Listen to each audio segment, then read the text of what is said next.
started with a strange noise.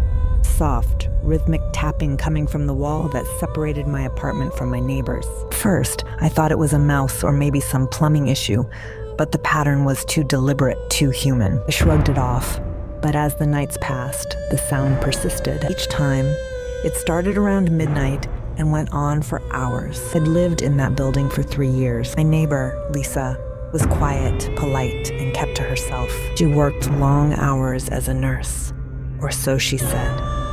And our interactions were usually limited to polite smiles in the hallway or quick exchanges about the weather. She was the kind of person you wouldn't think twice about, ordinary, almost forgettable. But after those strange noises started, I couldn't stop thinking about her. One night, curiosity got the better of me, pressed my ear to the wall, straining to decipher the sound. It was faint but unmistakable, a tapping followed by muffled voices. I couldn't make out the words, but the tone was urgent, almost frantic. My pulse quickened. What was going on over there? Next morning, I decided to casually bring it up. I caught Lisa in the hallway as she was leaving for work. Her usual calm demeanor faltered for just a second when I mentioned the noise. She laughed it off, saying it was probably her cat knocking things over. Funny, I said, forcing a smile. I didn't know you had a cat. She hesitated, her smile freezing. Oh yeah, I just got him. He's shy. It didn't sit right with me. The reaction, the hesitation,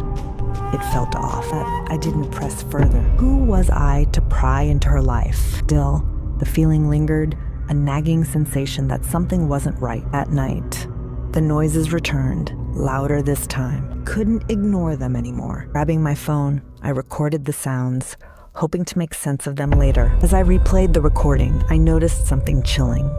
There was a faint voice underneath the tapping. It sounded like someone whispering, pleading. My skin prickled, decided to keep a closer eye on Lisa. Over the next few days, I noticed things I hadn't before. She was always on edge, glancing over her shoulder as if someone was watching her. She carried heavy bags into her apartment at odd hours, and there was always a faint smell of bleach wafting from her doorway. The more I observed, the more questions I had. One evening, as I returned from work, I saw a man leaving Lisa's apartment. He was tall, with a stern face and a cold demeanor. Didn't acknowledge me, just brushed past as if I were invisible. Moments later, Lisa appeared at her door. Her face was pale, her eyes wide with fear. Everything okay? I asked, pretending not to notice her trembling hands. Yeah, she mumbled, avoiding eye contact. Just a friend, but it didn't look like a friendly visit. My instincts were screaming that something was wrong. Next night, I heard the noises again,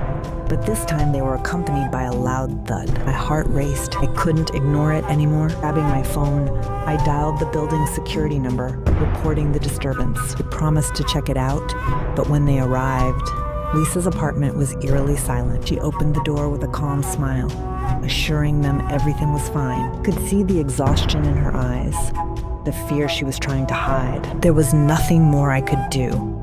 At least, not then. Days turned into weeks, and the noises continued. I became obsessed, trying to piece together the puzzle of Lisa's life. I researched her name, scoured social media, but she was practically a ghost. No family, no friends, no online presence. It was as if she didn't exist outside of that apartment. Then, one night, everything changed. It was past midnight when I heard a blood-curdling scream. Bolted out of bed, my heart pounding. The sound was coming from Lisa's apartment. Without thinking, I grabbed my phone and ran to her door. Knocked, then banged, but there was no response. Screaming had stopped, replaced by a chilling silence. Panicked, I called the police. They arrived quickly, breaking down her door. What we found inside still haunts me. The apartment was in shambles.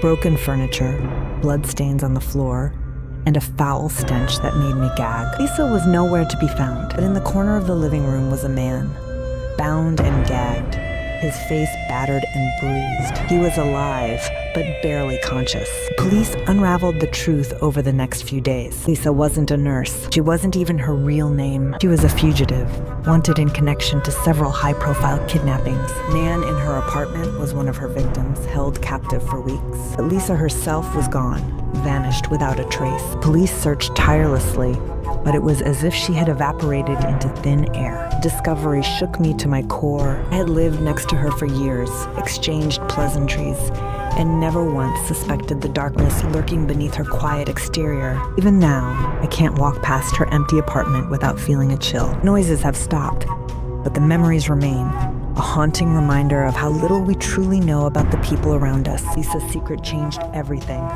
For me, for her victim, and for the quiet building that would never feel the same again.